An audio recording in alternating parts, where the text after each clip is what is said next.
Pessoal, sejam muito bem-vindos a mais um episódio do nosso podcast. Eu estou hoje acompanhado da presença do meu grande amigo e psicólogo Clóvis Júnior Apolinário e nós vamos ter uma interlocução hoje bastante direcionada, mais uma vez, à psicologia, personalidade, transtornos mentais, sofrimento humano.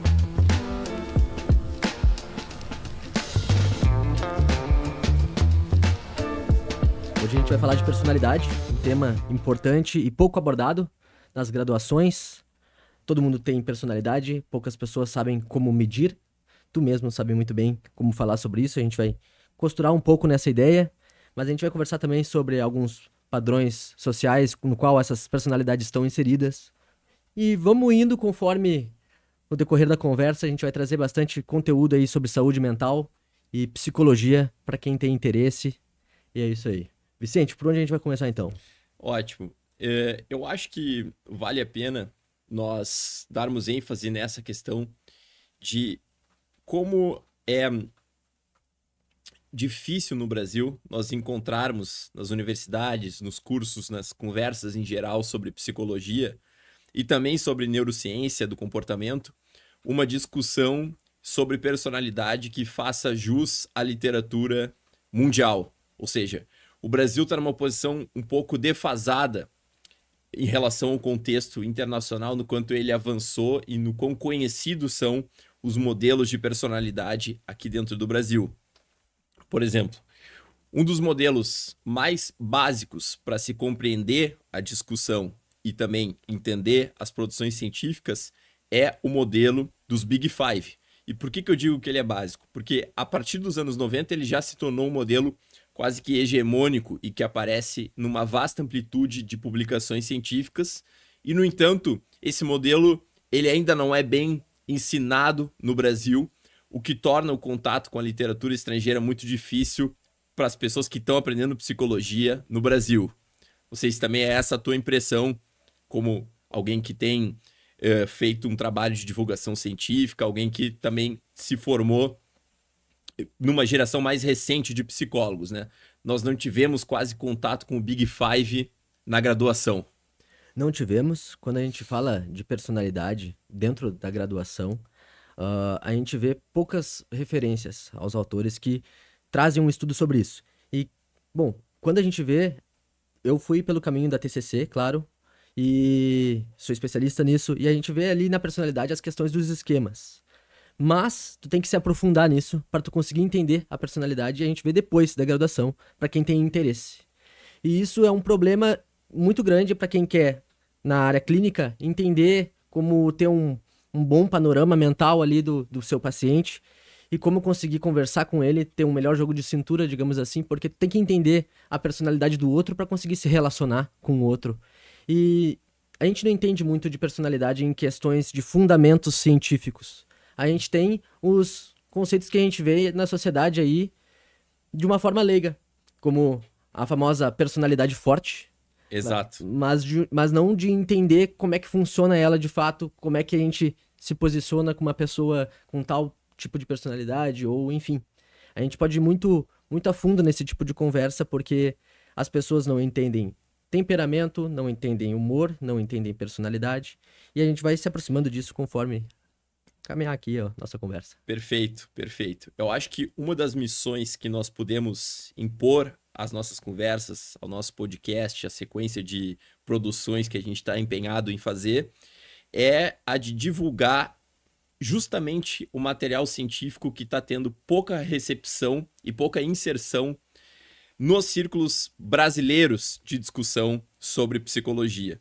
E personalidade é um tópico que exemplifica muito o que nós vemos, o que nós estamos descrevendo, que é essa defasagem que ainda acontece no Brasil, talvez em função de barreiras do idioma, né? O português ou mesmo o espanhol, ainda são idiomas que ficam muito marginalizados na literatura científica, que é dominado pelo inglês, né? Claro que agora muita coisa também em mandarim, mas o inglês é ainda o idioma oficial da ciência. E por essa razão, às vezes, o Brasil e outros países que não tem tantos habitantes ou pesquisadores que têm fluência em inglês, ainda ficam um pouco afastados de tudo que tem sido produzido nos últimos anos na ciência, certo? A medicina tem um grau de internacionalização que é um pouco mais alto que o da psicologia, né? Então, por isso, até a psiquiatria consegue correr um pouco mais junto com as produções contemporâneas, porque existe um número muito grande de congressos internacionais, de conferências, de pessoas que viajam a título de, né, expor novas medicações, produtos, drogas novas na psiquiatria. E a psicologia ainda fica um pouco ilhada, muitas vezes, em função dessas barreiras de idiomas, né? E também pelo fato de haverem muitas pessoas cursando psicologia. Então, mesmo que haja um número de psicólogos já buscando essa atualização, é difícil que eles consigam propagar esse conhecimento para um número grande de pessoas. Então essa pode ser uma das missões importantes do nosso trabalho, que é fazer esse conhecimento ficar mais acessível às pessoas, aos nossos ouvintes e colegas. Exato, exato. A gente falando não só para as pessoas de graduação e que estudam a saúde mental, mas também para as pessoas leigas, porque as pessoas realmente não têm muito conhecimento sobre psicologia e isso ajuda muito na nossa vida. E a gente vê agora nas escolas, como eu comentei no episódio passado. Então a gente vai abrir esse assunto de uma forma acessível a todos. Essa é a intenção principal. Perfeito. E avançar na ciência também é avançar na nossa linguagem e tornar ela mais precisa e mais potente para descrever a natureza e o ser humano. Por exemplo, uma pessoa leiga descreve a personalidade em termos de personalidade forte, explosivo, né? Usa termos que são vagos, ou mesmo o que aparece muito nas redes sociais, uma personalidade masculina, feminina, ou seja, né, coisas que que são mal definidas e que não descrevem tão bem quanto poderiam descrever caso fossem termos oriundos de modelos que passaram pelos critérios científicos, né? Por exemplo, o Big Five oferece uma forma de descrever a personalidade que é muito mais precisa e, portanto, potente do ponto de vista científico para descrever as diferenças individuais. Quando a gente fala em personalidade masculina, forte, fraca, né, inovadora, esses termos, eles são vagos, né? Porque o que eu posso entender como forte é diferente de ti, ou como masculino, feminino. Então, a primeira coisa que nós temos que considerar no estudo da personalidade é o uso de termos que sejam precisos, bem definidos. E qual que é a ideia? Primeiro, o primeiro passo para se construir um modelo como o Big Five é considerar a personalidade como um construto hipercomplexo, que tem muitas facetas, tem muitos aspectos dentro da personalidade, porque nós podemos falar desde traços como grau de extroversão, assertividade, tendência a sentir raiva, tendência a se sentir retraído, curiosidade. Existe uma vasta gama de aspectos da personalidade. Então, o primeiro ponto é criar uma linguagem que descreva cada um desses aspectos e depois ver como que eles se associam. E é a partir daí que gera-se o Big Five. E nós podemos conversar mais sobre isso também. Com certeza, com certeza.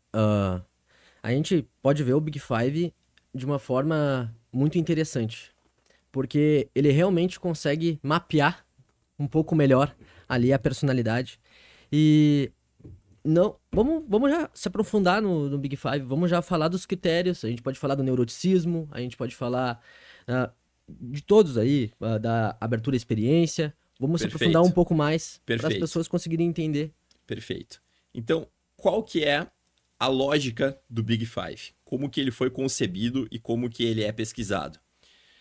A primeira ideia é que eu preciso criar uma descrição verbal das características psicológicas humanas que seja abrangente e global. Como é que eles fizeram isso? Existe um sujeito que foi super influente na história da ciência em geral, que chamava-se Francis Galton. Galton, ele estabeleceu o que se chamou de a hipótese lexical, que é a ideia de que as diferenças individuais de personalidade, por serem importantes na vida humana, no sentido que é importante que eu detecte quem é mais confiável, quem tem mais tendência a mentir para mim, quem é mais amigável, como é importante para o ser humano conhecer os outros e saber falar sobre isso. Então é razoável que as diferenças de personalidade estejam presentes no vocabulário humano, estejam presentes na linguagem humana. Como isso é importante para nós, é natural que o ser humano crie palavras que descrevam diferenças individuais em personalidade. Então, a hipótese lexical é a ideia de que, pelo fato dessas diferenças serem relevantes, elas devem existir na linguagem e a linguagem captura de forma eficiente, né, suficientemente eficiente, as diferenças individuais. Então, o que existe de diferença efetivamente entre as pessoas deve estar descrito na linguagem. Essa é a primeira coisa que é assumida pelo Big Five, certo? Depois, então, o que se faz? Assumindo que isso é verdadeiro, e isso pode ser contestado em algum grau, porque pode existir mudanças muito sutis do jeito que a gente percebe as coisas, do jeito que a nossa mente funciona, e que não são fáceis de colocar em palavras, certo? Então, a hipótese lexical em si, ela também pode ser questionada. O Big Five assume que ela é verdadeira, ou que ela é suficientemente boa do ponto de vista pragmático para a gente prosseguir trabalhando como se ela fosse verdadeira, certo? Então, o que se faz? Se o Big Five foi criado da seguinte maneira, os pesquisadores pegaram um dicionário e foram no dicionário e buscaram todos os adjetivos que descrevem o ser humano do ponto de vista psicológico. Todas as palavras. Raivoso, inteligente, curioso, intelectual, né, energizado, todas as palavras. Fizeram uma lista de todos os adjetivos que descrevem o ser humano e eliminaram os redundantes, ou seja, duas coisas que descrevem a mesma ideia ou ideias muito, muito similares. E eles montaram um mapa verbal de todas as características humanas. Pega um dicionário, tudo que descreve o ser humano, deriva dali todas as palavras que aparecem, por exemplo, no inglês. Primeiro isso foi feito no inglês. Todas as palavras no inglês que descrevem o ser humano do ponto de vista psicológico. Fizeram isso. Olhando para isso, tu cria um instrumento de pesquisa, certo? Que vai refletir todas essas palavras e não deixar nenhuma de fora. Tudo isso vai aparecer no instrumento. E aí depois tu aplica esse instrumento nas pessoas no sentido de ver como que elas variam nesses pontos. Por exemplo, eu posso pegar uma palavra energizado e construir um item num questionário que diz o quanto de energia tu sente quando tu acorda, o quanto de energia tu sente quando tu chega no trabalho. Eu crio um item que tenta refletir uma dessas palavras, certo? E aí eu aplico esse questionário numa população específica que eu tô querendo compreender e estudar, certo? Qual que é o ponto a partir daí? O ponto é que existem traços de personalidade que se associam. Por exemplo, eu me senti muito alegre durante o dia, se associa com eu gostar de estar na presença de outras pessoas. Eu gostar de estar na presença de outras pessoas se associa com, por exemplo, eu ter mais assertividade social. Eu ter mais assertividade social se associa com eu ter mais disposição, por exemplo, para fazer viagens. Então tem elementos na personalidade humana que se associam. E o Big Five permite mapear como grupos de traços se associam. E esses grupos de traços viram dimensões da personalidade. É muito legal ver o quanto eles usaram a linguagem para isso, porque a linguagem é a ferramenta principal do ser humano, assim como o simbolismo. Então, os dois juntos trouxeram uma grande potência na questão de entender a personalidade. Achei legal o jeito que foi feito esse estudo. Sim, o ser humano categoriza tudo. É do ser humano isso. A gente categoriza todas as coisas na nossa volta. Animais, as semanas, os dias, o tempo, A gente pode categorizar personalidades. Óbvio que em algum momento a gente vai chegar nisso, já que a gente categoriza todas as situações para a gente conseguir se posicionar melhor e organizar o mundo de uma forma que a gente consegue usá-lo. Mas é interessante a gente ver isso porque a evolução humana é a ciência, é isso. A evolução humana é através de vários conhecimentos de categorias de muito tempo que foram se adaptando e evoluindo. Isso. E a ciência evolui essa tendência do ser humano de tentar conhecer as coisas na medida em que ela torna o estudo das coisas sistemático e objetivo e bem mensurado com termos bem descritos e bem estabelecidos, né? Essa questão da associação dos traços, ela é central para se compreender o Big Five, né? Por exemplo, alguém que diz que eu sorrio muito durante o dia, tá? Ele provavelmente no questionário também vai dizer que eu me sinto muito feliz durante o dia. Obviamente essas coisas estão associadas, né? Porque o sorriso é uma expressão natural de contentamento, de alegria, de uma emoção positiva. Então é natural que alguém que tenha esse comportamento observável de fora também relate que tenha uma experiência interna positiva emocionalmente. Então, o que acontece? Quem aplica esses questionários começa a ver como se associam esses itens. Só que esses questionários, eles também mostram que existem associações entre itens que podem não ser tão obviamente relacionados, né? Como assim? Pode ter uma pessoa que relata o seguinte: eu me sinto muito envergonhado para falar em público. Tá? Esse é um item no questionário. Baseado lá no dicionário, baseado naquele mapa geral. Então a pessoa diz, eu me sinto muito envergonhado. Ele pode responder isso de 1 a 7. Né? 1 significando eu quase nunca me sinto, e 7 eu sinto isso com muita frequência e intensidade. A pessoa que responde 7, o máximo para vergonha, tende a responder que se sente muito raivoso também, com uma raiva que não consegue controlar. Exatamente. Tende a responder que também se sente muito triste. Tende a responder que também sente mais medo. Então, as chamadas emoções negativas, né, que tem uma valência negativa, que são desagradáveis de serem experienciadas, elas se associam. Quem sente mais algumas delas tem tendência a sentir mais das outras também. Todas elas refletem a mesma coisa por baixo, que é uma tendência a experimentar emoções negativas e oscilações emocionais. Então elas compõem uma dimensão da personalidade, que é o neuroticismo. O neuroticismo. Então pessoas que têm menos neuroticismo são pessoas mais corajosas? Não mais corajosas, são pessoas mais calmas. Mais calmas. Porque a definição de coragem é sentir medo e mesmo assim agir. Ok, né? Entendi. É diferente de não sentir medo.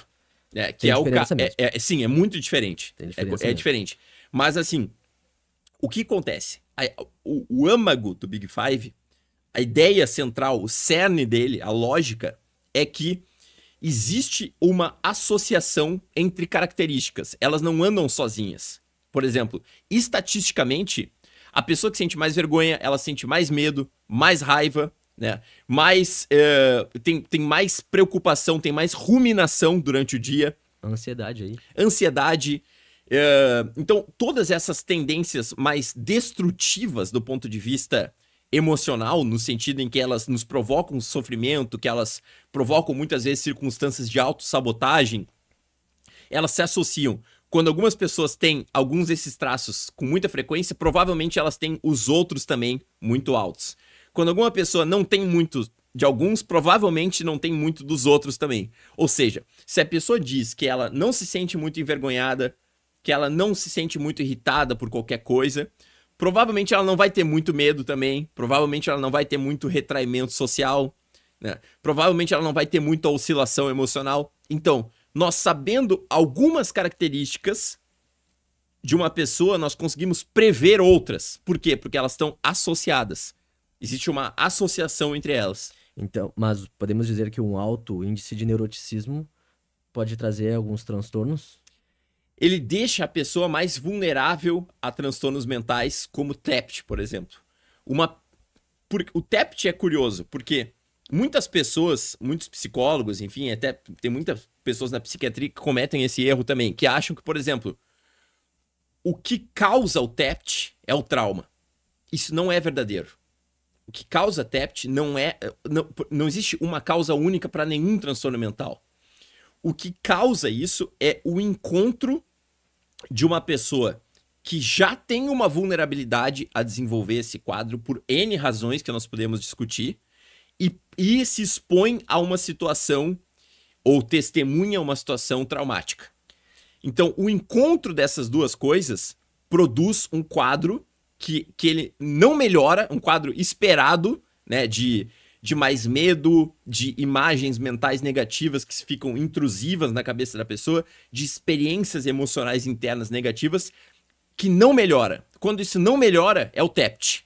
Porque isso permanece com a pessoa. Transtorno de estresse Pós-traumático. O transtorno de estresse pós-traumático. Só que ele não é causado pelo trauma. A causa nunca é unitária, unidimensional. Ela nunca tem um aspecto só em saúde mental. O que causou o TEPT não foi só o trauma, foi vários eventos da vida anterior da pessoa, mais as disposições genéticas, né? Mais elementos como o status socioeconômico da pessoa, o acesso que ela tem a recursos, várias coisas se somam e produzem um quadro clínico. Tem muitos estudos que comprovam isso também, que pessoas que têm crenças negativas de si, intensas, e passam por um evento traumático, justamente têm mais dificuldade para conseguir elaborar esse evento. Exatamente. Mas também temos que entender que estresse também faz a gente evoluir. Exato. É por isso que tem que entender até onde as crenças ajudam ou não. A maior parte das pessoas, ou quase todos nós de alguma forma, já passaram por traumas. Todos nós temos algum ponto do nosso passado que nós não gostamos de pensar. Alguma coisa que nos aconteceu, bullying, uma brincadeira de mau gosto, uma humilhação, ou um trauma mais forte, uma perda de um ente querido. Ou alguém que realmente foi agredido quando era pequeno, um abuso sexual. A maior parte das pessoas já passaram por traumas e não desenvolveram TEPT. Ou seja, o ser humano, em geral, ele é resiliente a traumas. Então, o que é o... Claro que existem... Isso que eu estou chamando de trauma é um termo vago nesse sentido, mas o que eu estou falando são experiências negativas que ficam guardadas na memória e mesmo assim não afetam o funcionamento psicológico, abrindo um quadro claramente psicopatológico como o TEPT. Ou seja, a maior parte das pessoas passa por situações que podem ser agressivas, traumáticas, desagradáveis e não desenvolvem um quadro psicopatológico. Claro. Agora, uma minoria desenvolve. Mas é claro que quando a gente passa por uma situação difícil, a gente vai ter um período ali que a gente vai ter que entender tudo que passou, ficar triste, o humor vai oscilar, mas vai ficar por muito tempo, é aí que vai se definindo um transtorno mesmo. Vai ser persistente até quando vai continuar isso, vai estar te dando prejuízo em várias camadas. Então, exatamente.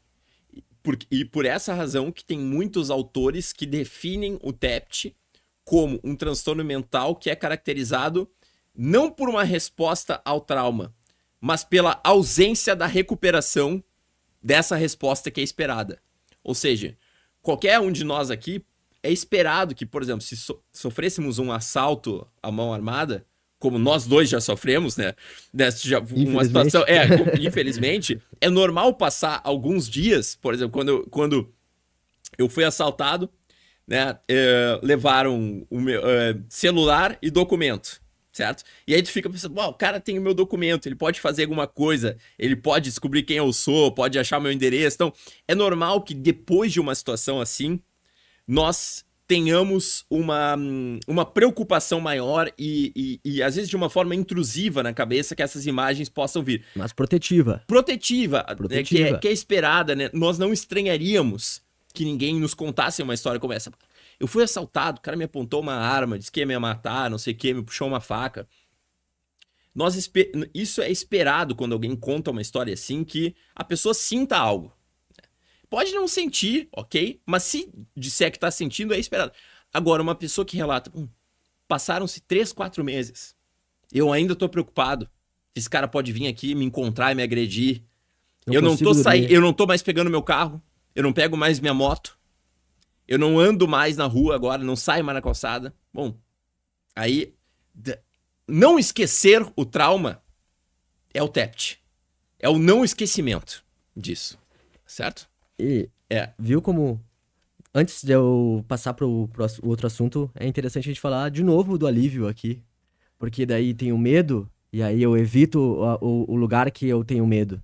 E daqui a pouco tu tá evitando todos os lugares. Não tá saindo de casa porque tu tem medo da rua, tem medo do carro. E o alívio vai trazendo a evitação cada vez mais. E aí Exatamente, se prende. exatamente. Então, por exemplo, voltando, pincelando com o Big Five de novo. Exato. Por que algumas pessoas entram nesse... O nome disso é um feedback loop negativo. É um loop de feedback negativo que deixa a pessoa presa num transtorno mental. Porque daí, o que ela faz? Ela começa a se aliviar, não indo mais pra rua, e começa a buscar as satisfações dentro de um círculo de vida mais reduzido. Ela reduz o seu território. Mais ou menos é isso que acontece, certo? Por que algumas pessoas reduzem o território e se afastam de certos âmbitos da vida e começam a operar dentro de um quadro que é psicopatológico? Em grande parte, por traços de personalidade. Então a personalidade deixa a pessoa vulnerável, deixa algumas pessoas mais vulneráveis a desenvolverem quadros psicopatológicos que são marcados por ansiedade, como o TEPT, como vários outros transtornos de transtorno do pânico, né, com agorafobia, por exemplo, transtornos que estão relacionados a qualquer tipo de medo, né? Existe uma vulnerabilidade de base biológica que algumas pessoas podem ter, biológica no sentido de herdabilidade genética mesmo, e que se manifestam no temperamento, depois na personalidade e deixam as pessoas mais vulneráveis a certas circunstâncias adversas de vida, explicando por que algumas pessoas são particularmente reativas a esse tipo de circunstância, né? Deixando claro que a gente falou de uma dimensão da personalidade, apenas do neuroticismo. E a gente falou um pouco do temperamento. Temperamento também é outro termo que as pessoas não entendem muito bem, fica meio vago, mas podemos dizer que é um ponto de partida na nossa construção da nossa personalidade, pois nascemos com um temperamento. Exatamente isso. O temperamento é um dos assuntos mais geniais que existe de ser, né, para serem discutidos, debatidos, e porque ele revela um ponto cego absurdo do ponto de vista histórico da teorização em psicologia e no desenvolvimento humano. Por que isso? Parece simples nós considerarmos que existem diferenças individuais entre as crianças, certo? Qualquer pessoa, qualquer criador, o dono de um canil, uma pessoa que lida com cachorros, né, que cria cães, que já viu uma ninhada de cachorros, sabe que os animais são diferentes desde que eles nascem.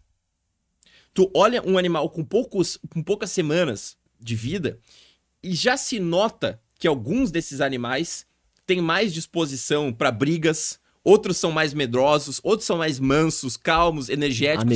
Amigáveis. O outro medrosos. Gosta mais de estar com o ser humano, o outro não. O outro né? não.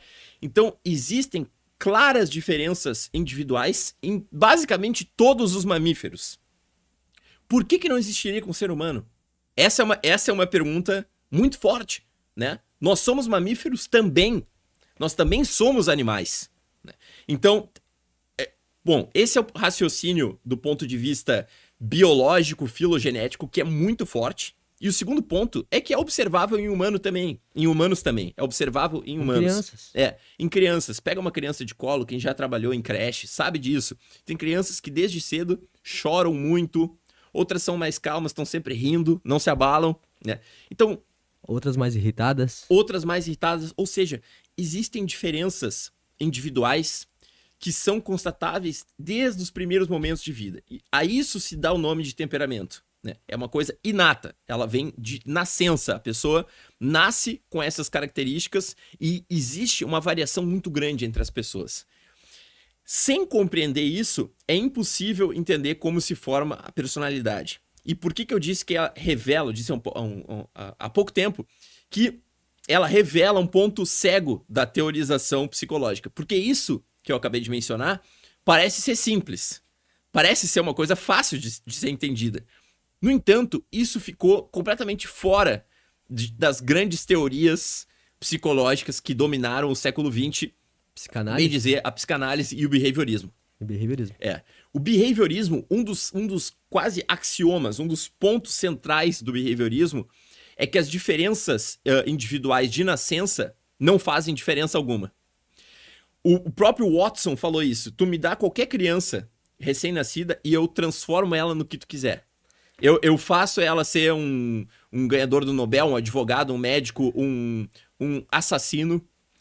Eu transformo ela no que tu quiser, com esquemas de reforçamento, de punição. Isso não é verdade. Tu não pode...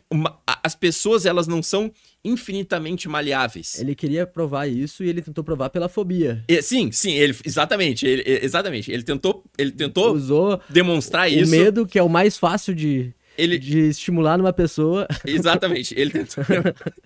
só conseguiu traumatizar uma criança e não conseguiu provar isso. É verdade. Então, assim... Conselho de ética não existia. Exatamente. Não existia, mas também isso nunca foi provado, porque isso não é verdadeiro.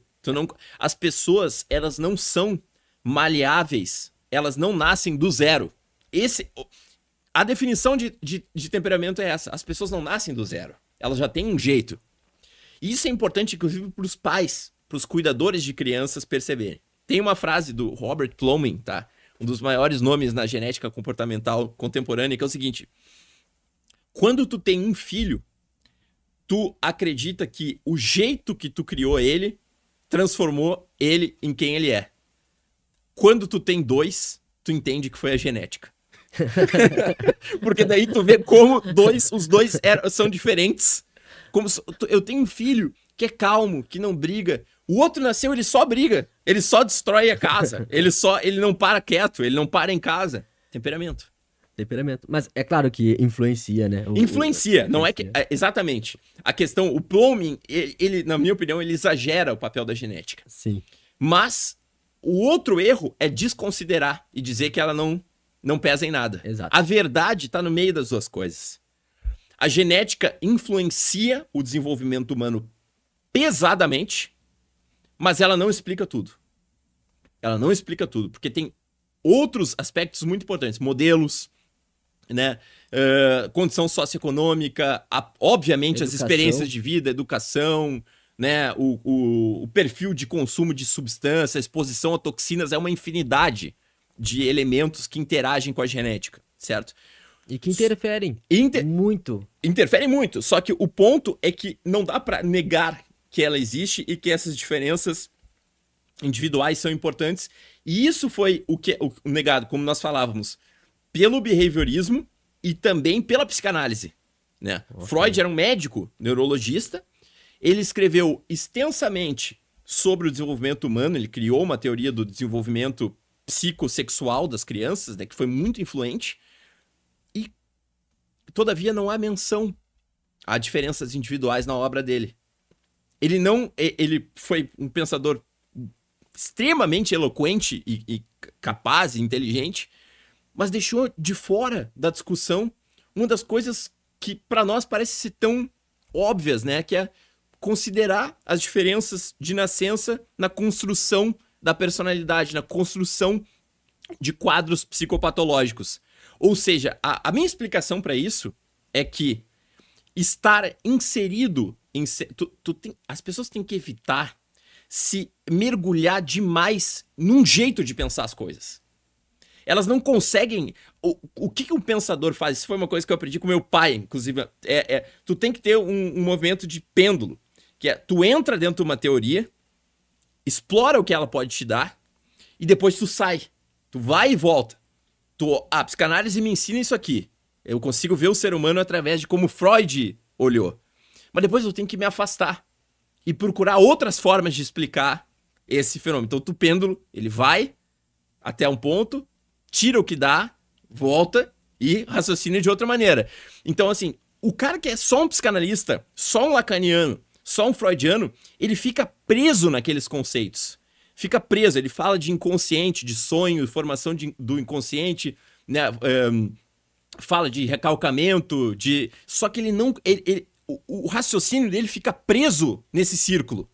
Não consegue pensar, por exemplo, da genética. Não consegue pensar nas diferenças individuais, no trauma, na exposição à toxina, na gestação, ambiente intrauterino, no... Entende? Isso eu vejo também no modo de como as pessoas estudam. Aí vai para outro caminho a conversa, mas as pessoas, elas replicam. Elas copiam aquilo, fazem a prova e deu. Elas não absorvem o conteúdo, pensam sobre ele, elaboram ele, o que eu posso adaptar nele para entender melhor. Hoje em dia a gente vê que isso é importante, mas curto prazo, de novo, faz com que a gente tenha só um resultado e seja ele importante só e pronto. Então, eu tenho que ir bem na prova, ponto, curto prazo. Eu não elaborei, não construí, não criei um fundamento dentro de mim ali junto com a teoria. Eu vejo cada vez mais isso.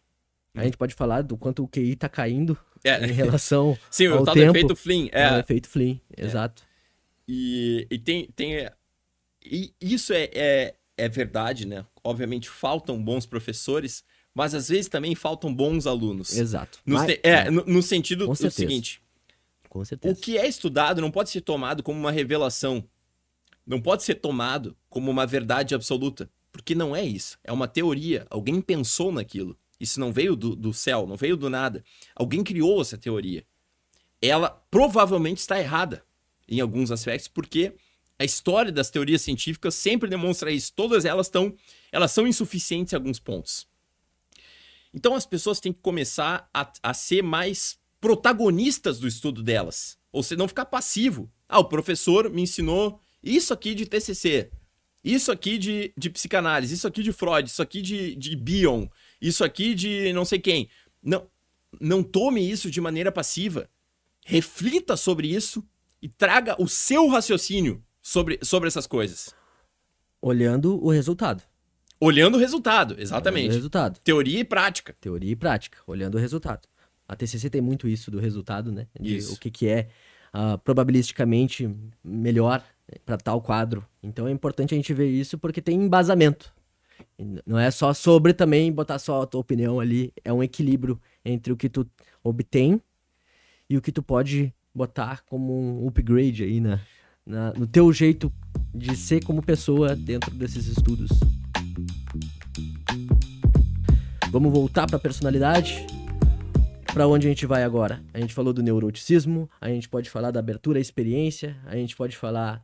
A gente tá falando do Big Five, mas a gente também pode falar de traços de personalidade como o narcisismo, que também é muito interessante de trazer aqui. Para onde que tu acha que a gente pode seguir nesse caminho agora? Bom, pois é. Conversa muito boa. Nós poderíamos ir para muitos lados, né? Derivando de tudo que a gente já tem comentado.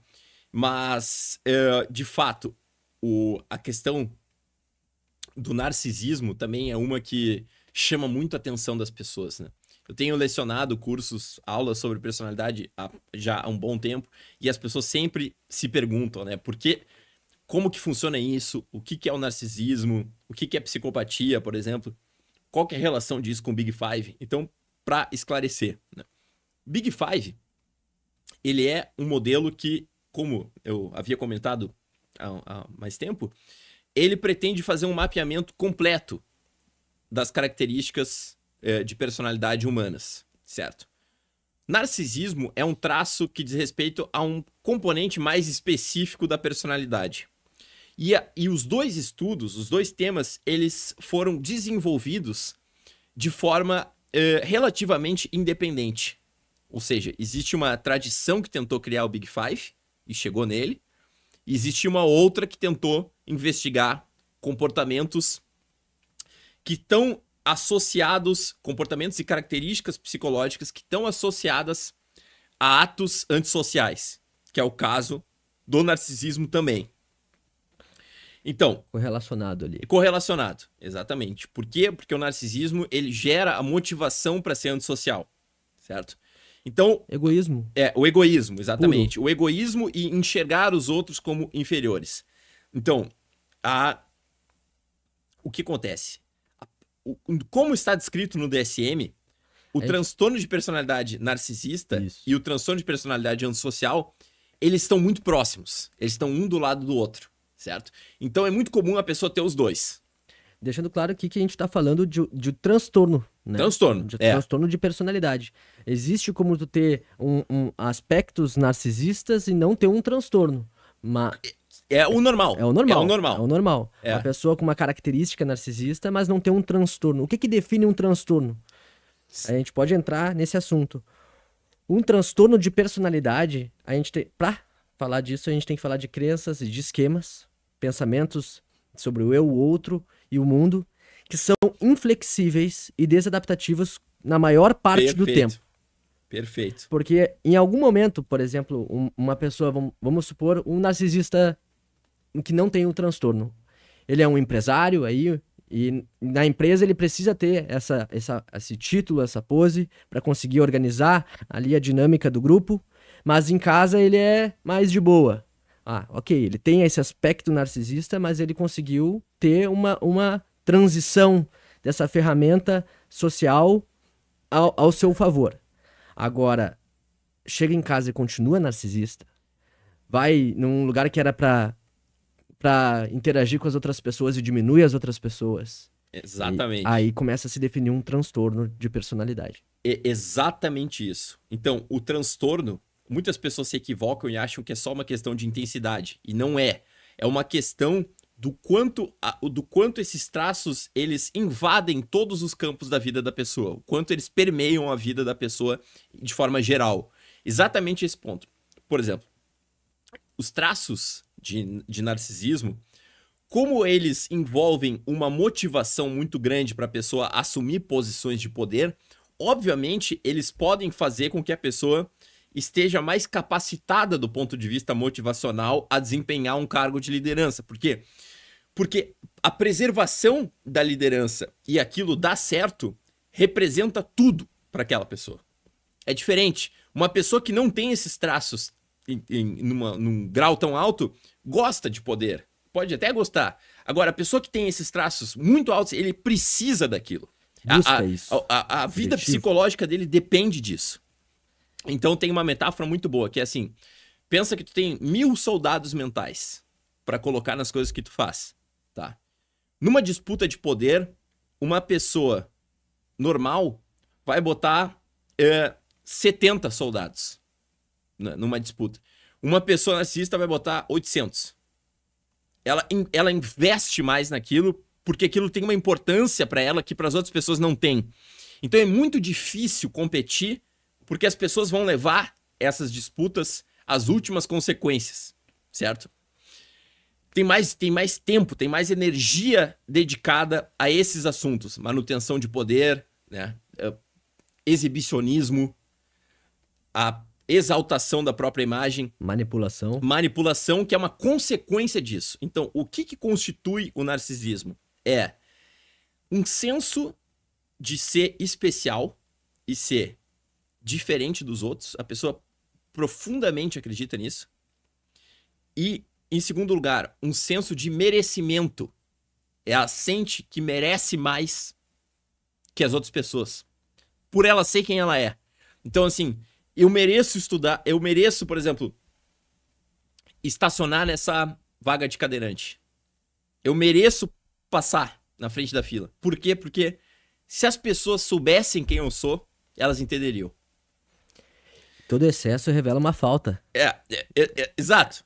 Se a gente for olhar através dessa casca, isso, a gente vê uma pessoa extremamente insegura. Que tenta se firmar constantemente em todos os momentos. Que é uma das teorias sobre narcisismo, chama a teoria da máscara. Que para quem já estudou esquemas, né? Ela aparece como hipercompensação. Mas na discussão sobre narcisismo se chama da máscara, né? A pessoa veste esse personagem para mascarar uma sensação de falta de valor que ela tem, certo? Isso é discutível, tá? Se é isso mesmo, se essa é a razão, ou se isso é só uma oscilação. Existem várias explicações, nós poderíamos tentar várias hipóteses sobre isso. Em questões evolutivas, como espécie, exato, a gente pode ver que os narcisistas fizeram papéis importantes na nossa evolução em questão de, eu consigo resolver essa situação, sou o governante aqui, eu sou Isso, o rei. O rei, então o imperador romano, Isso. né? Então a gente vê papéis do narcisismo na nossa sociedade. Isso. Não é à toa que esses traços chegaram até aqui. O narcisismo tem essa característica, mas a gente pode ver a histriônica na questão da reprodução, né? Então, se chegou até aqui, teve um fundamento histórico e evolutivo. Teve. Nada chegou à toa, né? Os traços de personalidade chegaram aqui por um motivo. Por um motivo, exato. Então, e essa variabilidade também, né? Pessoas têm mais ou menos desses traços. É legal de falar dessa variabilidade. Isso. Por que isso aconteceu? Isso.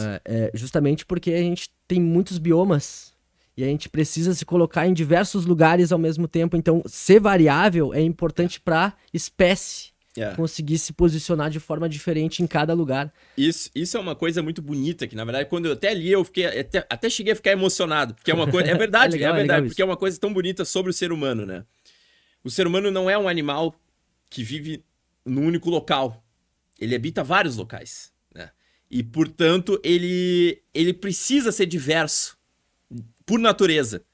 Precisa ter essa variação de temperamento. Alguns precisam ser mais exploradores, outros mais retraídos, outros mais corajosos, porque o ser humano habita montanhas, ele vai para baixo do oceano, deserto. Ele vai para o deserto, ele constrói arranha-céu, ele trabalha em fazenda, ele resolve equação diferencial, ele escreve música, entra em guerra, ele brinca, ele entra em guerra, ele faz tudo isso. Para fazer tudo isso, precisa ter diversidade no que domina as pessoas. Ter diferenças de personalidade significa que tu é dominado por motivações humanas diferentes. Algumas pessoas são dominadas por medo. Outras são dominadas por buscar questões intelectuais. Outras são dominadas por buscar poder. Outras são... Então, diferença de personalidade nada mais é do que diferenças nas motivações humanas que mais orientam a conduta de uma pessoa. Isso é diferença de personalidade. Voltando ao narcisismo. Uma pessoa egoísta, ela não pensa muito nos outros. Na verdade, pensa pouco nos outros, só como utilidade. A gente pode ver isso em grandes figuras políticas. O Trump, no momento. Sim. Pode ver que ele não se importa com os outros de uma forma humanitária. Ele se importa com o poder. Então, a gente pode ver o narcisismo em várias camadas, em vários lugares. A gente pode ver no empresário aí, a gente pode ver dentro de casa, pode ver num político, pode ver no exército. Então, até onde ele é promissor e até onde ele se torna um problema. Então, essa conversa vai muito longe. Tem muitas camadas pra gente falar sobre isso. Exato. Tem uma questão assim que olha, as palavras elas sempre pesam muito nas discussões. Por exemplo, existia uma pergunta assim, será que o narcisismo leva ao sucesso? Tá? A questão é que é o seguinte, a definição de sucesso, se tu conseguir me definir o que é sucesso, tu resolveu um problema que tá acompanhando a humanidade há 5.000 anos, provavelmente mais tempo. Todo mundo, quantas pessoas já tentaram responder isso e chegaram a respostas diferentes, né? Porque assim, sucesso é crescer o valuation da minha empresa. Eu acumular patrimônio. Pela questão capitalista, sucesso é ter dinheiro. Só que isso é um pedaço da vida, não é a vida inteira. Mesmo a pessoa que centraliza isso, que trabalha realmente para fazer isso, ela tem saúde, ela tem... Aliás, ela tem saúde no sentido... Ela habita um corpo que pode ser prejudicado por isso. Relações sociais. Ela tem relações sociais, ela tem família, ela tem N outros aspectos da vida que, se forem prejudicados demais, não podem ser compatíveis com uma ideia de sucesso, né? A pessoa, no fim das contas, precisa ter a condição de usufruir daquilo. Caso contrário, a definição de sucesso não faria sentido. Ou seja, o que eu tô querendo dizer é que não é fácil definir o que é sucesso. Normalmente é uma palavra que está associada ao sucesso financeiro. É quando a gente ouve ela em isso redes aí. sociais, na vida, em conversas, jantar. Ou visibilidade. Ou visibilidade, exatamente. sou um influencer. Isso, a pessoa que, na linguagem popular, tá na mídia. Tá na né? mídia. Isso. Então, veja como, culturalmente, o sucesso ele é associado com objetivos narcisistas. Né? Então, é óbvio que isso incide sobre o raciocínio, sobre a conduta das pessoas. Algumas pessoas podem ver o sucesso de outra forma, como eu ter uma família, eu ter tempo para ir para a praia, eu ter uma boa profissão, ajudar os outros. Muitas pessoas... Outro ponto, as pessoas, elas têm muito mais agradabilidade do que conseguem manifestar. As pessoas gostam muito mais de ajudar os outros, de fazer trabalho voluntário, de fazer autossacrifícios no bom sentido, só que não há espaço para isso ser demonstrado em ambientes como as redes sociais, que são muito dominadas por narcisismo. Então, acabam que essas pessoas que têm, muitas vezes, personalidades que são excelentes, né? Que são pessoas maravilhosas e não tem espaço nessas redes de troca, né? De valorização supérflua de redes sociais. Estética. Então, é difícil definir o que é sucesso, conectando com a pergunta original, que é se o narcisismo traz sucesso ou não. Né? Se ele for definido dessa forma, sim. Por quê? Porque o narcisismo vai deixar a pessoa mais motivada a conseguir essas coisas. Só que vários outros aspectos da vida da pessoa provavelmente serão prejudicados no processo.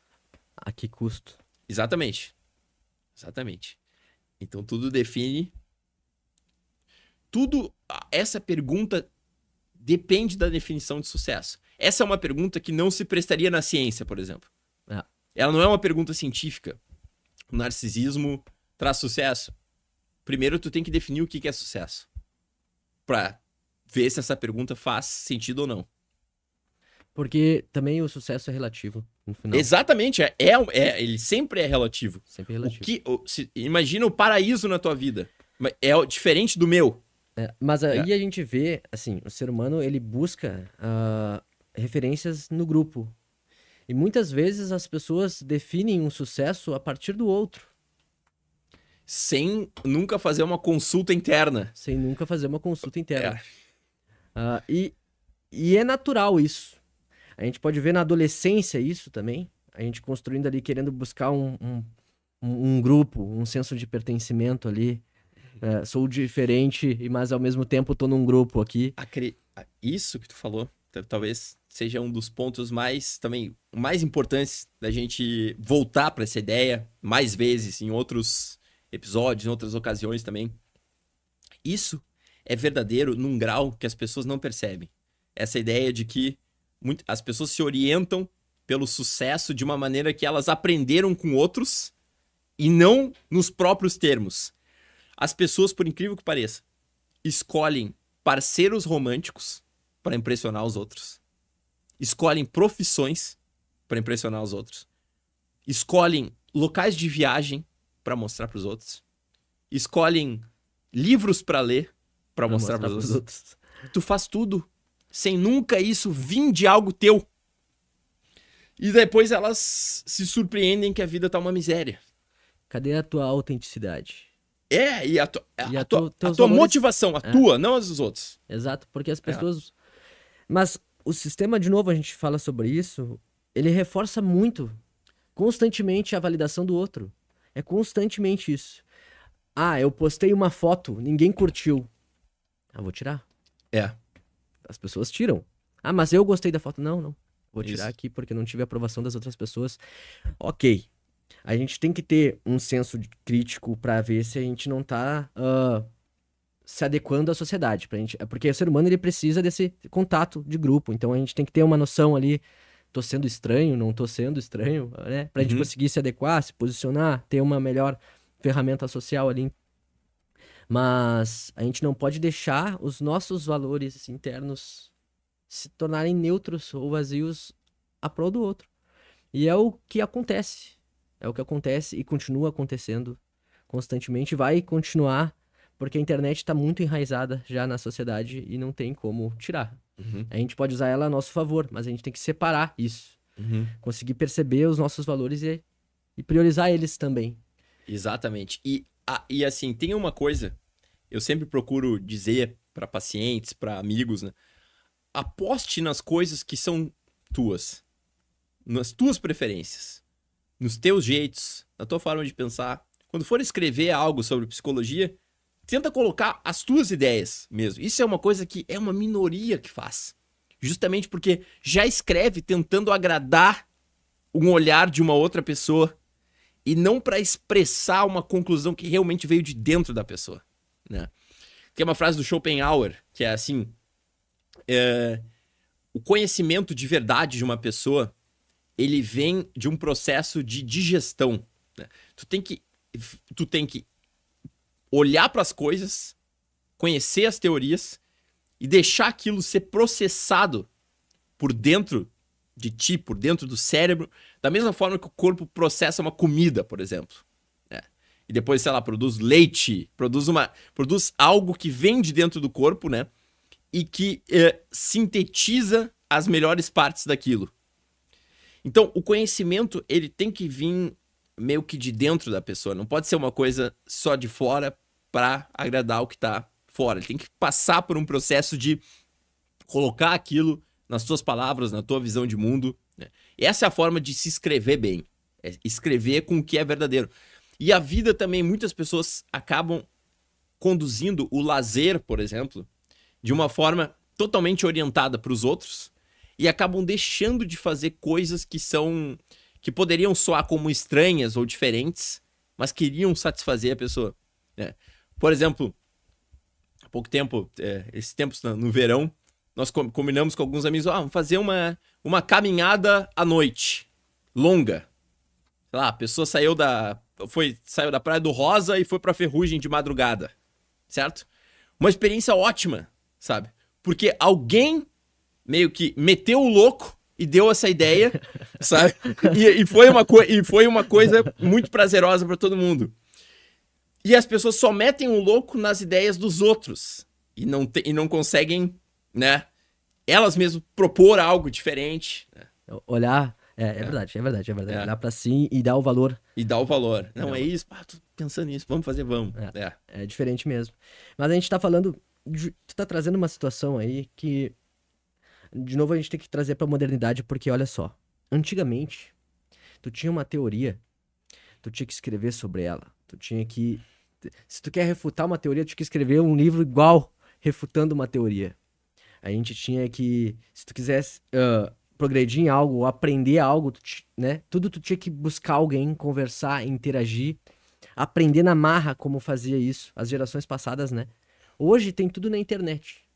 E o que acontece com isso? O valor o que vem fácil vai fácil, né? O valor que tu empenhou para conseguir aprender aquela tarefa é mínimo agora, porque tu escreve e tudo tem a resposta. Então tu não retém.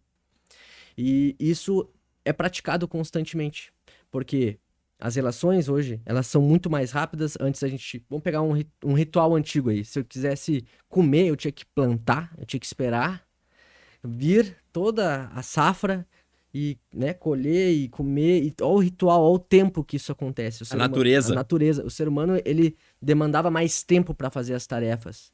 E nisso a gente tinha um toque nosso. Hoje é tudo muito mais rápido. Muito, muito, muito mais rápido. Inclusive tão rápido que, por exemplo, eu tô fazendo as postagens ali, o vídeo que teve mais curtida é o que tinha 20 segundos. Porque as pessoas não querem mais ver vídeos longos. E se tu for ver filmes hoje, as cenas são rápidas. Tudo é rápido. E veio um filme dos anos 90, um take longo, um cara saindo do carro, andando em direção à casa. Porque as pessoas querem conteúdo rápido. Por isso que cortam as conversas nos vídeos para deixar mais rápido, para as pessoas digerirem tudo mais rápido. Isso é saudável? E tem um ponto sobre isso que valeria futuramente também ser quase que um tópico para um episódio cheio sobre isso, que é a valorização contemporânea de métricas que são quantitativas. Por exemplo, na ciência, isso é um problema gravíssimo e difícil de ser solucionado, que é o seguinte: a qualidade de um pesquisador, ela está muito fortemente associada com a quantidade de publicações dele e não com a qualidade do que ele publicou ou disse. Por exemplo, para mim, eu não conheço ninguém que tenha no Brasil feito uma obra mais formidável, bonita e, assim, absolutamente genial do que o escritor Guimarães Rosa, que escreveu O Grande Sertão Veredas. Ele só escreveu um livro desse estilo, desse tamanho.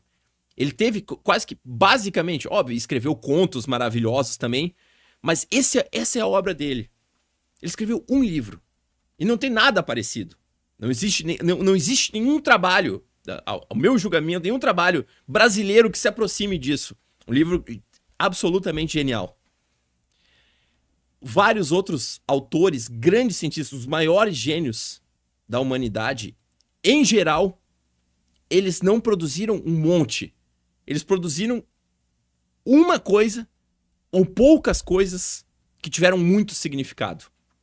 Ou seja, a produção científica e em outros âmbitos da vida, ela não pode ficar totalmente...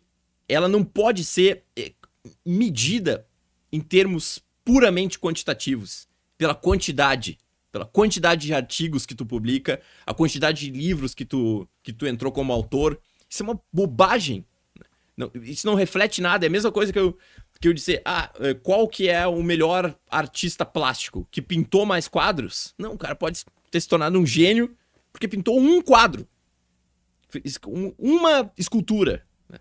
Mas com valor e com mas tempo. com valor e com tempo. Então, o sistema... Só que qual que é o problema por trás disso?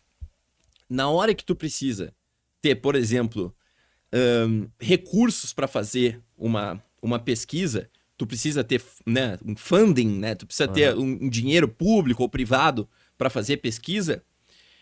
O órgão de fomento ou a empresa, ela vai entregar o dinheiro para quem tem mais resultado. E quem tem mais resultado, entre aspas, é quem tem mais produções, mais quantidade de produções. Então, o sistema, ele pressiona os cientistas a ter um volume grande de publicações. E por ter uma pressão para ter um volume grande de publicações, as publicações saem com baixa qualidade. Isso é absolutamente verdadeiro. O que acontece? Como e a ciência, ela não pode ser feita com baixa qualidade. Não há sentido em se fazer ciência com baixa qualidade. Não há sentido, porque o objetivo da ciência é gerar informações que possam, né, entrar numa visão de mundo e possam nos aproximar de conhecer como a natureza é, o comportamento da natureza, certo? Esse é o objetivo da conduta científica. Só que, então, eu fazer isso de uma forma mal feita, é melhor não fazer. Seria melhor não fazer. Então, a ciência, ela só tem sentido quando ela é feita com alta qualidade. E o sistema pressiona a pessoa, os pesquisadores, né, em todos os níveis, a mirar sempre na quantidade. Porque quem está dando dinheiro, como ele está preso por uma burocracia, né, ele tem que olhar, ele tem que olhar pela quantidade. Porque fica subjetivo dizer qual que é o melhor, qual que é o pior. Eu tenho que dizer qual tem mais, qual tem menos. Porque isso eu posso dizer objetivamente. Então isso cria um problema inerente que causa um colapso na ciência a nível mundial. Um colapso é uma palavra forte demais, mas causa no mínimo um problema sério e que se reflete no que se chama da crise de replicação. A crise de replicação que atinge ainda hoje fortemente a medicina e a psicologia é o seguinte: eu escrevo um artigo, publico um achado, tá, no meu laboratório, num hospital, num instituto de pesquisa, sobre, sei lá, depressão e uma terapia nova. Eu publico ele. Deixo ele, né, com acesso para outros pesquisadores né, verem os procedimentos que eu descrevi no paper e tentarem reproduzir. Quando eles tentam reproduzir, eles não conseguem. Eles tentam fazer a mesma coisa e não conseguem. Eles não conseguem replicar o estudo. Por quê? Porque existe uma pressão muito forte para publicar vários artigos ao mesmo tempo e, portanto, cuidar menos da qualidade deles. Existe muitas pessoas, né, de forma criminosa, fraudam resultados científicos. Isso é muito mais frequente do que se parece, né? Essa canalice de pegar, abrir um Excel e botar dado. Isso realmente acontece. Acontece. Porque os pesquisadores são pressionados a entregar resultado. E são pressionados da mesma forma que um CEO de uma empresa é pressionado a entregar resultado para os acionistas. Como qualquer profissão tem pressão. Só que essa junção do mundo comercial com o mundo científico causa inúmeros problemas. Inúmeros problemas. E por detrás disso tudo, até chegar nesse ponto, por detrás disso tem o mesmo tema, que é o tema da quantidade. Né? Que as pessoas, tudo nesse sistema novo, que isso é um reflexo, não tem como negar que isso é um reflexo da lógica que o capitalismo impõe, né? De produtividade. De produtividade, de resultado, e que faz com que tudo tenha que ser medido em termos de quantidade. Quantos likes, quantos retornos, quantos contratos, quantas publicações. Quanto dinheiro, né? Quantos não sei o que. E a qualidade se inverte isso. Nós falávamos muito no episódio passado do sucesso e do trabalho. Se inverte uma outra coisa, né? Que coloca-se o sucesso acima do trabalho, que na verdade deveria ser o contrário. E coloca-se a quantidade em cima da qualidade. Isso é um absurdo. Outra coisa que deveria ser o contrário. É outra coisa que deveria ser o contrário. A qualidade. Veja também, depois eu vou buscar o discurso do Peter Higgs, que foi o físico que teorizou o bóson de Higgs. Que foi observado, né? No final da vida dele, ele teve o prazer de ver a teoria dele ser, né, ali confirmada, fortemente corroborada com uma observação. E ele escreveu a fala dele, né, quando ele foi premiado por isso, foi justamente sobre isso. Ele disse assim: hoje todas as universidades do mundo estão me chamando para dar palestra, para fazer falas. Só que pelo sistema, nenhuma me contrataria. Porque na minha vida inteira, eu só publiquei 3 artigos. Só que o que eu publiquei é isso. É um trabalho de Nobel. Quanto tempo ele demorou para publicar esse artigo? Esse é o ponto. Tu não precisa publicar um monte. Não deveria existir essa pressão. Só que o sistema não tem outra forma de funcionar que não essa. Então, eu sempre digo, na prática, as pessoas que trabalham, que estão fazendo carreiras científicas, elas têm que se entregar um pouco a isso. Porque não há outra forma, né? Se tu quer ter dinheiro para pesquisar, tu vai ter que passar por esses processos, né? De ser avaliado, de preencher tabela com métricas quantitativas. Só que na cabeça do cientista, ele não pode se entregar a isso. Isso é o que eu sempre digo. Tu tem que fazer isso, mas entender que isso não é ciência. Isso é um trabalho de gerência de documentos. O cientista faz outra coisa. É verdade. É verdade. É muito... E, assim, a parte acadêmica é nesse funcionamento mesmo. Vamos voltar para a personalidade. Vamos lá. Queria falar sobre agradabilidade. Isso? O que tu acha sobre agradabilidade? Eu acho que é um tópico que é muito válido, porque tem muitas pessoas que têm muito alto isso, estão sempre se movimentando para agradar os outros, em sentido de valorizar mais o outro do que a si mesmo, que a gente estava comentando ali. Até quando isso a sociedade e o sistema favorece a gente ser assim ou não. Sim. Vamos lá, vamos conversar sobre agradabilidade. Sim, então, de novo, a agradabilidade, ela é um traço de personalidade que normalmente torna a pessoa muito querida pelas outras. Porque existe no ser humano essa tendência natural de ter uma reciprocidade afetiva, né? A gente gosta das pessoas que gostam da gente, que nos ajudam, que se preocupam conosco. E o ser humano tende na maior parte das vezes, ter uma orientação para devolver isso, né? Para gostar das pessoas que são preocupadas conosco, que realmente, né, sentem as coisas por nós também. Ferramenta importantíssima para a gente manter relações sociais. Exatamente. É o fato no qual a gente consegue ter uma relação com uma intimidade, um carisma, um cuidado. Exato. Agora, demais pode ser uma dificuldade de dizer não pro outro, porque daí tu se coloca em segundo plano, né? Então, falando sobre agradabilidade, e talvez mais pra frente, como ela se conecta com isso tudo que nós vimos falando, de sistemas de recompensa, de redes sociais, de tudo. Então, vamos dar uma apresentação desse traço, né? Então, vamos lá. Aliás, dessa dimensão. A agradabilidade é uma dimensão do Big Five. Ou seja, ela é um conjunto de traços que está correlacionado, né? que andam junto dentro das pessoas. Quais são esses traços? O grau de confiança que as pessoas têm nas outras e o que elas julgam sobre a motivação das outras pessoas. Então, pessoas que têm muita agradabilidade, elas tendem a achar que as outras pessoas têm boas intenções. Elas não são cínicas com as outras pessoas, certo? Elas tendem a ser mais empáticas. Elas tendem a se preocupar mais com as emoções das outras pessoas, com os sentimentos das outras pessoas e sentir junto o que as outras pessoas sentem. Essa ideia de ter mais compaixão, certo? Elas gostam menos de competitividade. Elas são cooperativas. Elas gostam de cooperação. Essa ideia de formar um time, né, de estar junto com as outras pessoas.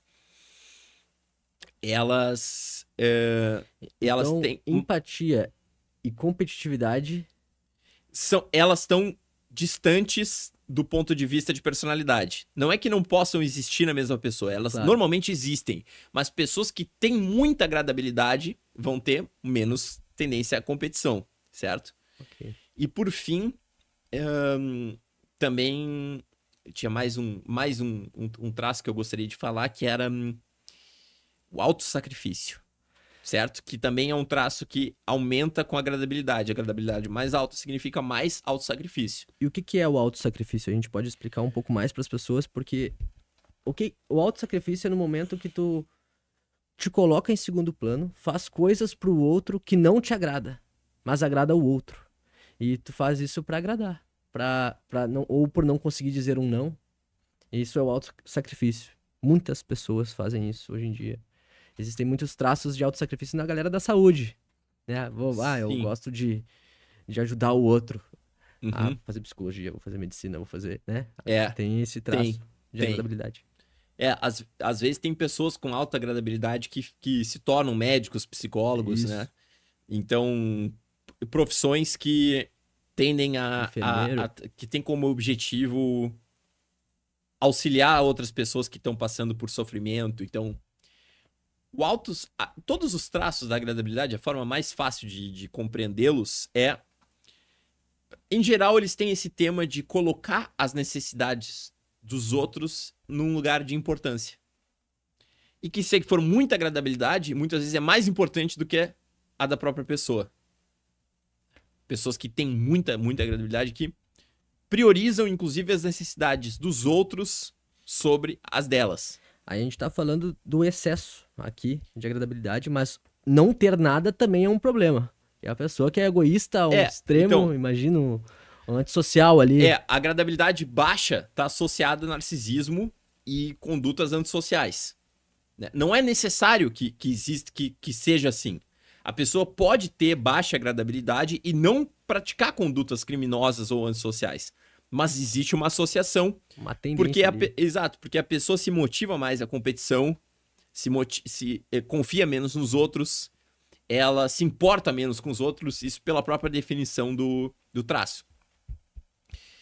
Agora, a questão da alta agradabilidade, o que ela normalmente produz na vida da pessoa? Pessoas que têm agradabilidade muito alta. Elas são muito queridas pelas outras pessoas, né? Porque justamente o carisma. Porque isso vira um elemento de carisma, de charme, de muitas vezes de gratidão, de a gente gosta de ser cuidado também. Gosta de ser cuidado, então, uma pessoa que traz isso, a gente de gratidão, valoriza. de um senso, assim, de honra com a pessoa, Uhum. né? Várias características positivas. Mas são pessoas que têm mais vulnerabilidade a serem exploradas pelas outras pessoas justamente por isso. E alguns traços da agradabilidade deixam a pessoa mais vulneráveis a isso, como essa tendência a sempre assumir que o outro tem boas intenções. Uma ingenuidade? Ela pode ser uma espécie de ingenuidade. Pode ser porque Confia demais. ela confia demais, ela se entrega demais aos outros. E isso faz com que o raciocínio dela fique embotado nesse sentido.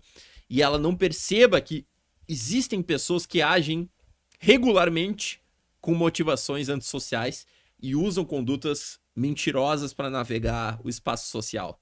Né? Olha como é legal e importante e válido a gente reconhecer essas pilares aí do Big Five, porque quando a gente tem esse conhecimento, isso é uma questão fundamental na terapia também. Quando a gente tem esse conhecimento, a gente consegue, putz, eu sou uma pessoa assim. Exatamente. Como é que eu me protejo? Como é que eu me protejo disso, né? Exatamente. Eu sou uma pessoa que me dou demais pros outros. Isso é um padrão de personalidade teu. É importante tu reconhecer ele pra tu usar a teu favor. Pra usar a teu favor. Não é sobre também não ser mais uma pessoa que ajuda o outro. Isso. Mas sobre se proteger e ajudar uma pessoa que dá o devido valor. Isso é muito importante, a pessoa conhecer a própria personalidade. Exato. Pra ela saber duas coisas. Aonde que ela tem que buscar a satisfação dela e como ela se protege contra os problemas ou as armadilhas que estão associadas com os traços dela. Porque todo mundo tem isso. Autoagradabilidade, justamente, o problema mais frequente é a pessoa ficar subjugada a outros que ficam impondo uma agenda narcisista de dominação sobre elas. Fecha a relação ali, né? Fecha a relação. Uma pessoa que entrega e uma que toma. Exatamente. Uma pessoa que gosta de se sentir desejada e que gosta de agradar, agradabilidade. Né? Exato. Gosta de agradar, de concordar. Exato. De... Aí o narcisista por querer e a outra pessoa por entregar. Exatamente. Fecha, é muito comum então as pessoas às vezes tomam tombos inacreditáveis na vida em função de alta agradabilidade. E muitas vezes... Oi? Golpes. E o que é recomendado, que se chama de treinamento de assertividade, que é muito comum, né? Especialmente muitas vezes com mulheres, a habilidade de... Mas para homens também, da mesma forma, certeza. A habilidade de conseguir detectar circunstâncias em que os outros estão impondo coisas de maneira meio forçosa ou explorando, e conseguir aprender a responder a isso. Então isso é feito em terapia também. Inclusive uma das coisas mais eficientes que uma terapia pode fazer é a pessoa rapidamente conseguir aprender a detectar essas coisas e mudar a forma com que ela responde. Tem um termo também que é legal, que é o ecoísmo, que é a fobia de ser uma pessoa que chama atenção, uma fobia de ser narcisista. O ecoísmo, uma pessoa que tem esse traço, geralmente ela se relaciona com um narcisista. Porque daí a outra pessoa e eu não sou. E também olha só como eu vou usar um pouco do brilho do outro para eu não ser. Então, mais uma vez, a agradabilidade ali também agindo de uma outra forma. Porque são traços, né? São vários tópicos aí que se juntam e se fazem. Não é uma que nem tu disse, não é um tópico só que faz uma relação, são vários. São vários. É multifatorial. Mas a agradabilidade é importante as pessoas saberem. Porque quantas pessoas caem num autossacrifício? Quantas pessoas se dedicam mais ao outro do que a si? Subjugação. E é comum. O mais comum hoje em dia. A gente tem que ter um posicionamento também para não se neutralizar. Entrar num relacionamento e também mostrar os seus valores. Porque também, quando a gente começa... Isso é interessante. Quando a gente começa a agradar muito o outro, quando a gente bota a valorização do outro em primeiro lugar, o outro vai se valorizar em primeiro lugar. E o que acontece com isso? O que era para ser um agrado se torna normal, se torna comum. E não dá mais a dopamina ali de um agrado. Porque tem todo dia, é rotineiro. Então, uma pessoa que entra num auto-sacrifício fica o tempo inteiro tentando agradar uma pessoa que para outra pessoa é simplesmente o normal. Ela não vê isso como uma bonificação ou um gesto bom. E o que acontece? Começa a ter uma desvalorização do outro. Porque o outro só age para mim. E o narcisista gosta disso. Claro que gosta disso, mas ao mesmo tempo desvaloriza o outro porque ele não tá olhando para si. Então eu posso usar isso ao meu favor. Claro que algumas pessoas pensam isso conscientemente, outras pessoas não. Mas por isso que a gente tem que cuidar para não ser uma pessoa que agrada muito também. Pra gente não cair nessa manipulação das outras pessoas que tem grande tendência de usar a tua bondade, a tua ingenuidade a um favor próprio. Então, Sim. até onde a gente tem que ser uma pessoa que agrada? Temos que cuidar. Temos que agradar? Temos que ter uma amizade, juntar ali, fazer um gesto generoso para um amigo, sim. Isso é importante. Mas não se colocar em segundo plano sempre. E não com pessoas que têm um padrão de sempre se relacionadas de uma forma exploratória. Exato. Exato. E dá pra ver, depois que tu começa a ver uma pessoa assim... Tu nunca mais desvê. Tu nunca mais desvê. É essa as vantagens da psicologia também. Né? A gente vê padrões... Sim, porque os narcisistas grandiosos, né? Os narcisistas com perfil mais extrovertido, eles usam um artifício que se chama charme superficial. Porque desde criança, eles aprendem o seguinte: se tu agrada uma pessoa, se tu deixa ela feliz, contente, é mais fácil fazer com que ela faça o que tu quer. Então a primeira coisa é chegar e amolecer a pessoa. Bah, como tu tá bem, tô tão feliz de te ver, né? Bah, quanto tempo... só te olhar já vi um sorriso. Coisas desse sentido. Tempo. Pô, tá bem na vida, hein? Bajulando. Exatamente. Dá uma bajulada. Os reforços positivos ali, ó. Bah, eu só precisava que tu fizesse isso aqui por mim. Pô, pra respeitar a nossa amizade. E joga uma coisa lá em cima e pum, e joga uma... Tu olha a pessoa como um cone de trânsito, né? Tu amolece e pede. Amolece. Então, tu tem um artifício do charme superficial e uma perspectiva sobre os outros que é muito pragmática e focada no que tu vai derivar das coisas. Certo? Então vai navegando com as pessoas de uma maneira objetificada. Então esse é um traço muito comum e as pessoas não entendem que por trás disso, tem as pessoas, principalmente as pessoas com alta agradabilidade, elas não entendem que uma pessoa pode estar fingindo isso. Elas não entendem como isso opera. Elas acham que é verdadeiro. É aí que vem um relacionamento tóxico. Porque a pessoa em algum momento usa esse charme, depois no outro momento é extremamente tóxico. Isso. Aí depois volta com charme. As pessoas pensam assim, um agressor num relacionamento, as pessoas pensam, é um cara que... teve uma propaganda esses tempos que era, não fique com o agressor. E era um homem das cavernas, assim. Mas não é bem assim. O agressor, ele tem a máscara dele. A maldade sorri pra ti, né? É isso, a maldade sorri pra ti. A maldade sorri pra ti. Nossa. Essa aí. É exatamente isso. A maldade sorri pra ti. Ela vem disfarçada. Ela vem... Porque ninguém ficaria com uma pessoa que é só agressora e pronto. Só né? Uma pessoa que é braba, irritada e só. Não. A gente fica com uma pessoa quando ela tem essa máscara, esse charme, esse... Esse é o ponto. Então a pessoa entra nessa relação pelo charme, cria uma expectativa que consequentemente não é verdade, mas o narcisista tenta manter pra ficar com o relacionamento ali. Então no momento ele é cruel, faz as coisas pra si, depois volta a lua de mel ali, você é a pessoa... Fala tudo que a outra pessoa queria ouvir, mas por uma jogada, por esse manejo aí, Sim. Desse jeito, dessa máscara, Isso. que muitas pessoas não conseguem entender. Exato. E é o que mantém muitos relacionamentos tóxicos. Porque daí a gente tem uma recompensa de vez em quando, né? Agora é verdade, agora a pessoa vai mudar. Agora eu tô sendo valorizada como eu gostaria.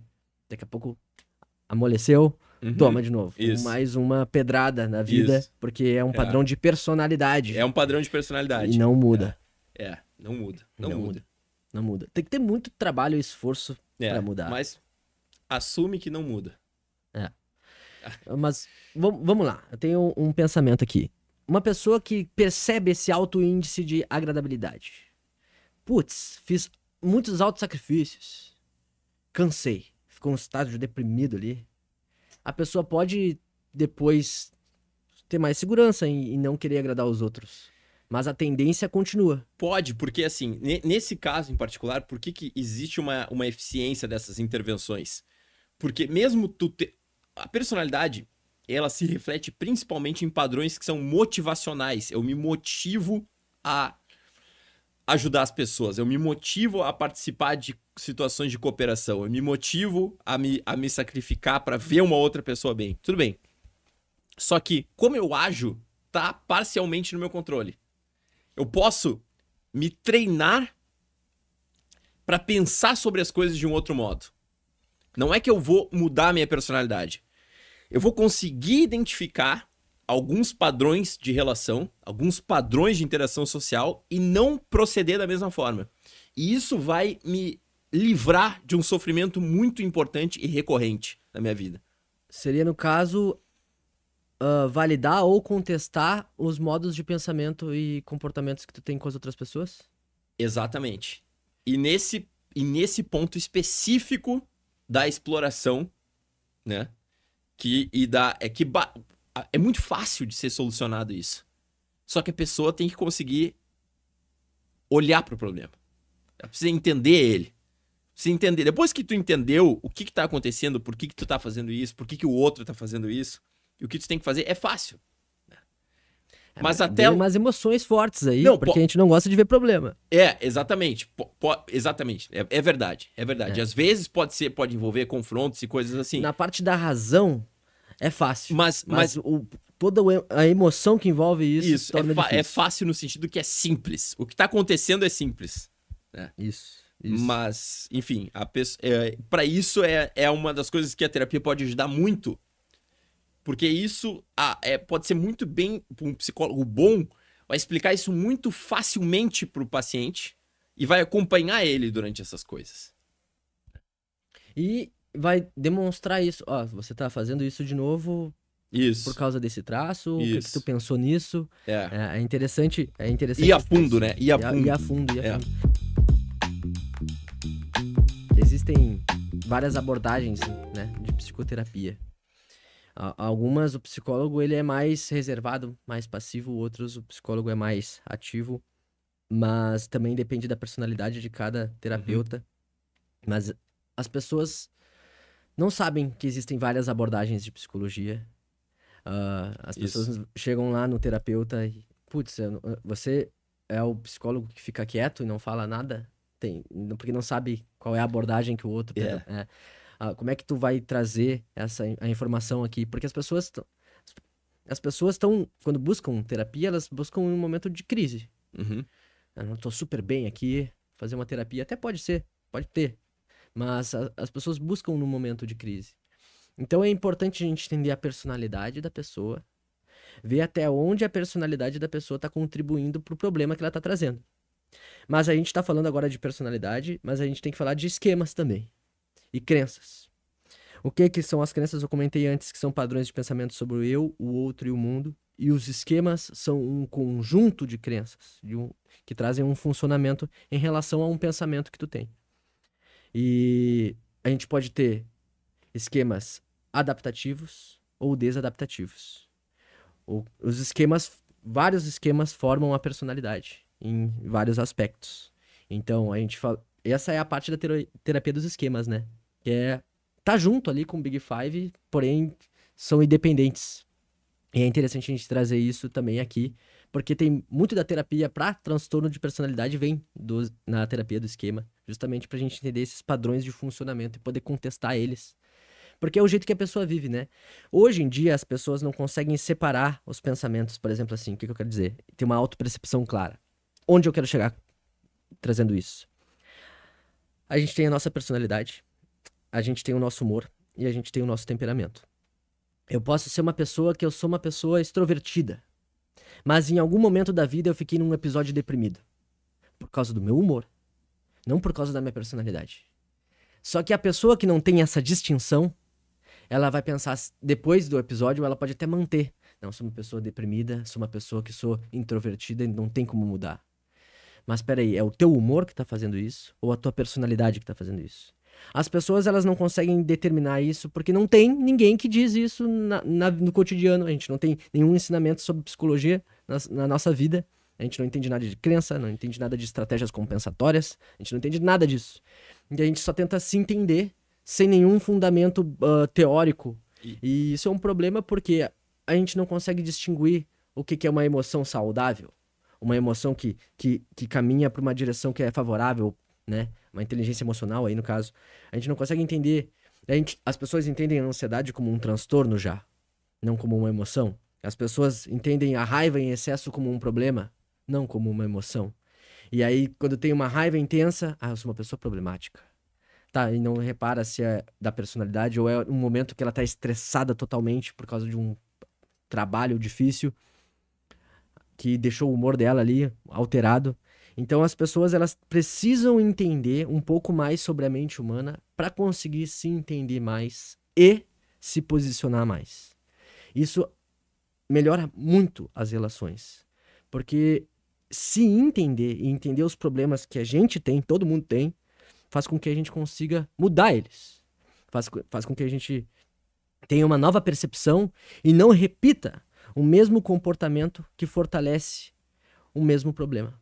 Claro que não é fácil a gente ter essa transição, mexe com o emocional, porque a gente tenta esconder os problemas a vida inteira, mas depois que a gente olha para ele, a gente começa a categorizar e separar, porque é do ser humano categorizar, dividir para conquistar. As pessoas, um dos grandes problemas da procrastinação é esse.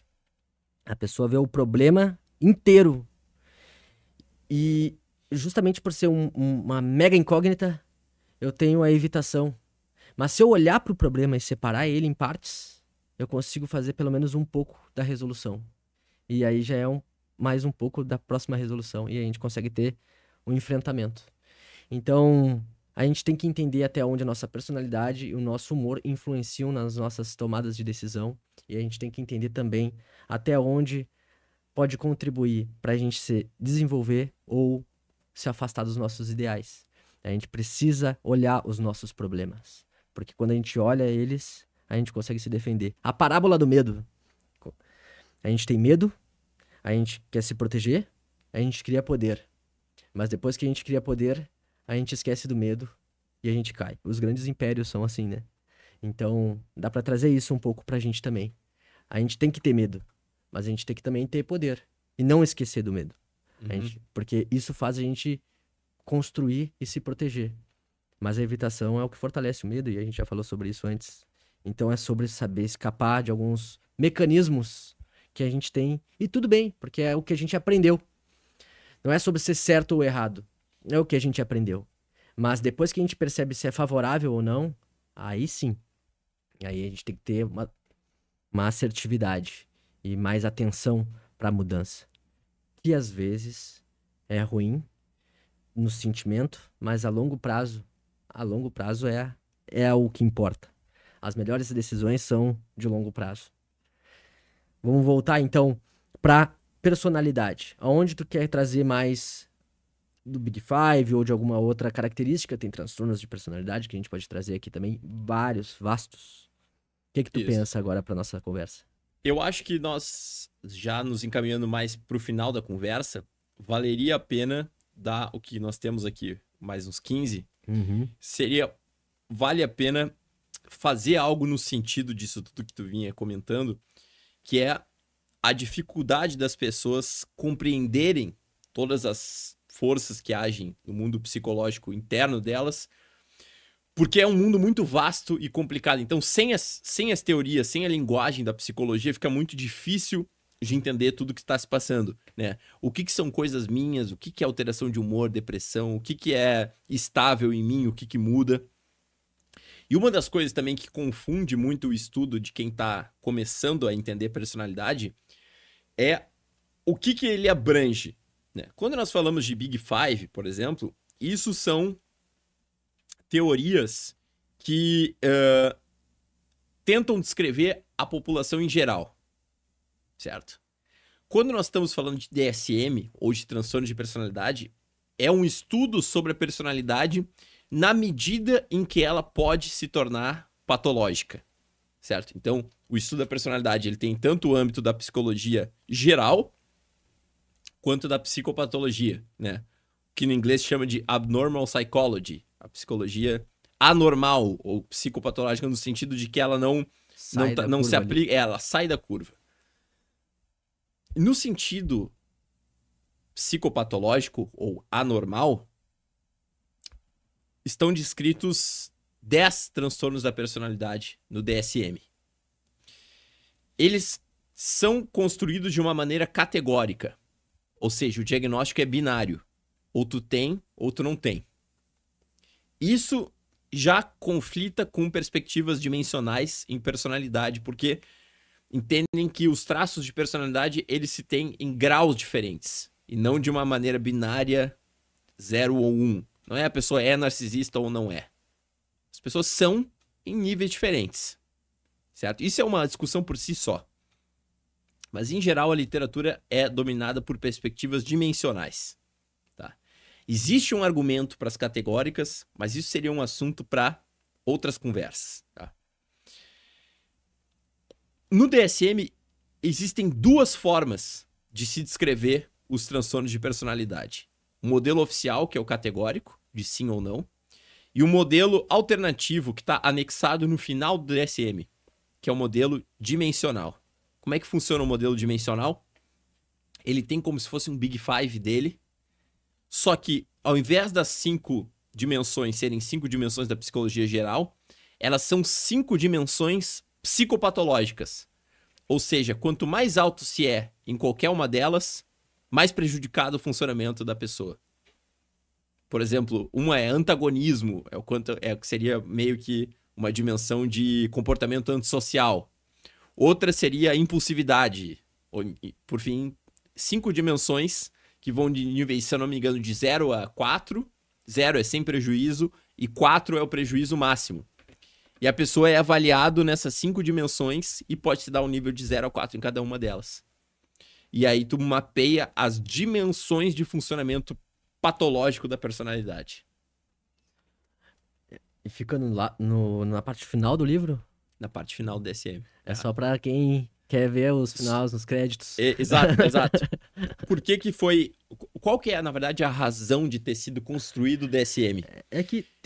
Também a gente não pode categorizar isso, simplesmente uma pessoa com isso. A ABC aqui, tu é isso aqui. É muito... Final. Exato. O DSM... Não podemos fazer isso. A gente é muito mais amplo do que linhas ali. O DSM ele foi concebido para estabelecer uma linguagem comum entre pesquisadores.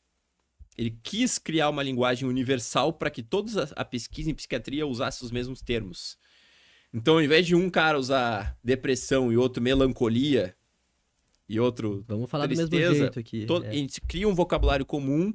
Então, tu vai estar fazendo uma pesquisa na Suécia, e um outro no Texas, e um outro na Cidade do México, o outro em Madrid. Estão usando os mesmos termos. Então, DSM, a necessidade do DSM foi criar um vocabulário comum para todos.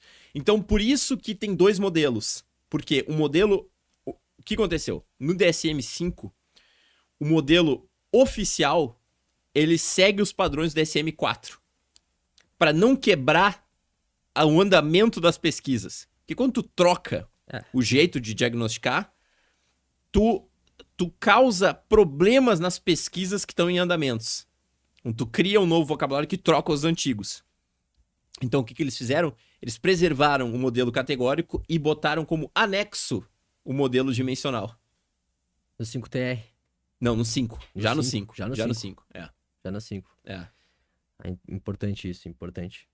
E vamos falar então dos 10 Ou vamos Sim. trazer alguns, né? A gente já Isso. trouxe o narcisismo aqui. Então assim, se eu não me engano, temos no cluster A o esquizotípico, o esquizoide e o paranoide. E o paranoide. Esquizotípico, esquizoide e paranoide. Isso. No cluster B, histriônico, narcisista, antissocial e borderline. No cluster C, TPOC, que é personalidade obsessivo-compulsivo, dependente e evitativo. São 10. Exatamente. Esses são transtornos de personalidade. São transtornos. O que define o transtorno a gente já comentou antes. Qual desses a gente pode trazer pra cá? A gente falou do narcisismo. O TPOC é um outro interessante que as pessoas não... O TPOC é pouco falado e é o mais prevalente. Vamos trazer ele então. Já que a intenção é trazer informação, vamos falar do TPOC. O TPOC, exatamente. Transtorno de personalidade... obsessivo-compulsivo. O TPOC é um transtorno de personalidade do cluster C, tá? Que é o mais prevalente de todos. E ele não é tão comentado como, por exemplo, personalidade borderline, porque muitas vezes ele é tomado como um conjunto de características que podem ser adaptativas, sobretudo a circunstâncias laborais, ambiente de trabalho. São pessoas que têm um grau de planejamento extremo, muito alto, né? Fazem listas, né? Programações extremamente organizadas. Muito organizadas, muito o que se chama workaholic, né? Trabalham muito, são muito rígidas consigo mesmas e com os outros, não deixam os outros fazerem as coisas por elas, tem dificuldade em delegar, às vezes têm dificuldades em entregar trabalhos, apresentar coisas porque sentem que esses trabalhos delas não tiveram uma perfeição ainda alcançada. E são pessoas que às vezes têm uma faixa emocional reduzida em relacionamentos também. Então, é menos dificuldade, uma dificuldade de intimidade, certo? Lembrando que a gente tá falando de transtorno. Transtorno. Então, a gente tá pensando numa pessoa organizada, pensa numa pessoa que é organizada demais, sempre, e que isso causa prejuízo em algum momento. Bom, no trabalho, ser organizado é bom, né? Pensar ali...